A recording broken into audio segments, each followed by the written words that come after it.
But actual bets that we have in our account, Matt, we start with you because yours is the most hefty. Yes. We're going to need to get that screen up so that I can get everything down here. So if we're playing starting straight sides here, again, spent a whole segment talking about the Cardinals.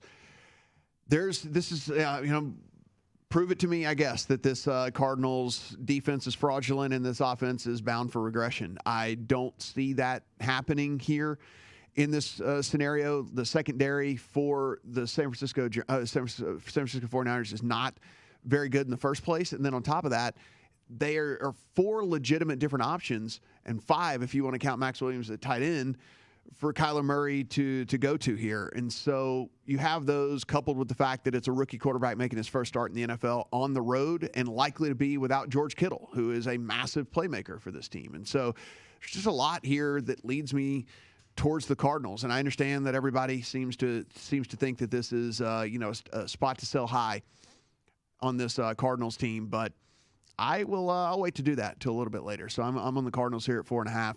Chiefs, most financial outlay for me on a regular season game in a hot minute. I think whenever you really start to put this all together, the Chiefs defense, am I going to tell you that it's going to suddenly be good? No, I'm not. That being said, they've played a gauntlet of really, really good teams so far. And so you're getting now a Bills offense that I think is a little bit, if you really dig in and you dig into the metrics here, they're a little bit overrated. They have not been as good as these box scores have shown. Certainly not been as good as the final scores have shown. And I think the Chiefs and Patrick Mahomes, whose offense is absolutely elite, will continue to be absolutely elite. And getting it under a field goal, I think, is really and truly a blessing. Browns, going over this, not as thrilled about this one as I was before. A lot of injuries here, a lot of question marks around this Browns team. I made this even before the Baker Mayfield news came out that he's playing with a injured shoulder as well. So there's that one. If I could take back, I certainly would. And then I'm on the Raiders here, and that was just made today on the news that they're going to be the Bears are going to be without a couple of key defensive people, and maybe even Khalil Mack not being in there for them as well. He's listed as questionable with a couple of different injuries for him.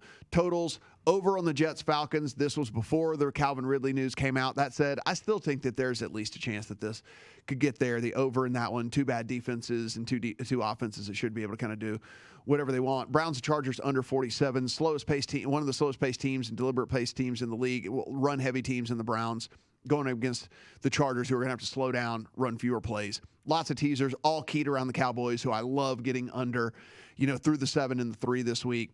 In there with the Jets, in there with the Patriots, which, again, Gill will talk about, I'm sure, and Kelley will talk about as well, that we're all on, that we're not as thrilled about anymore. Vikings in there as well, getting that down, but that number's way gone, so just know that you can't get that anymore. That thing ran really, really fast. And also with the Ravens, we didn't really touch on Monday Night Football. We'll talk about that on Monday because we'll be here. But I really do think the Ravens getting that down from 7 to a 1 as well is a pretty plus EV play.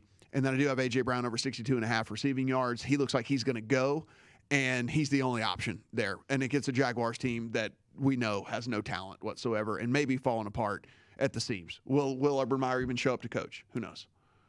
Kelley and I were having a debate here while you were talking, like who's next? We're like pointing at each other. I'll go next, Kelley. Are y'all doing the Spider-Man thing? We're so subtle. Yeah, mine much less volume on mine than Matt had. But these reflect really what our contest picks were. I'm on the Jets. I got the Jets at plus 3.5 early in the week on Monday morning when I did the guessing line show with Chrissy Andrews. Immediately, I kind of figured there's no way that hook's going to last. That was a correct prediction. I'm not usually good at predicting that, but in this case I was. And now no Ridley and no Gage for Atlanta. So I feel really good about that Jets bet, as I do with the Titans, where I figured that would go up. And it did. Didn't know about the off-the-field Urban Meyer shenanigans at the time. That certainly doesn't make my bet any worse, let's put it that way. So the Titans are my other side bet. The truth is, though, that my entire season has really been based on teasers. That has been the great success of this season. And I'm going back to the well. This is what I have now. I'm sure I'll have more teasers in my account by Sunday morning. But right now, the Patriots and the Browns, that's my favorite 2-leg 6-point teaser of the week. The Browns teasing them up through the 3 and the 7 with that defense. I figure they can keep it close. Now, yes, the Patriots I do not love nearly as much as I did before the injury report, before the COVID issues that this team has. If there are 4 offensive linemen missing, or even 3 of them, this is not going to be a fun teaser leg at all. If they do, say, have 2 of those guys back or more, then I think it gets back into feeling pretty good about the teaser leg. You will notice that none of us took the Patriots on the line, though. None of us.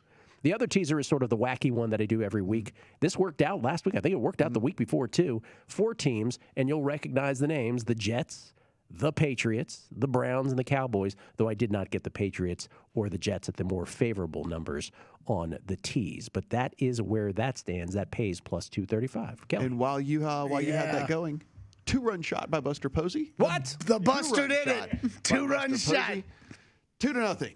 I thought Gill was going to get distracted by it. Nope. That's how much of a TV pro he is. Gill's Giants, 2-run shot by Buster Posey, still getting it done. If the Giants win the World Series this year, name the one player who will have won all 4 World Series in the last 12 years. Buster Posey. Buster Posey's the answer. Well done. It'll be 11 years, by the way. I thought you were going to say you were taking us to Disneyland or something. I was so locked into my football dissertation, I completely missed it.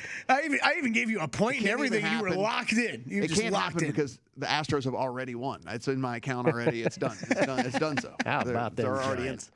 All right, well, I'm up. All right, Titans -4. That is my one side bet of the week, and I kind of have a feeling it's going to be the only one that I play. Not much to this. Was on the Titans last week.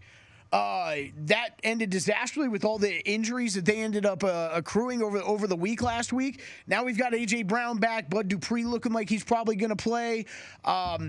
Getting some weapons back. I also think you're talking about an overtime game here against the Jets last week, that if they win that game, how much different is this line even to open up with, simply from a win to a loss in the overtime? So I think you're getting a little bit of spread value there anyways. And then other than that, this is pretty simply, Gill, I think you're thinking the same way. This is just a fade against Jacksonville in the chaos that is going on there. I will gladly lay 4 on the road with this Titans team.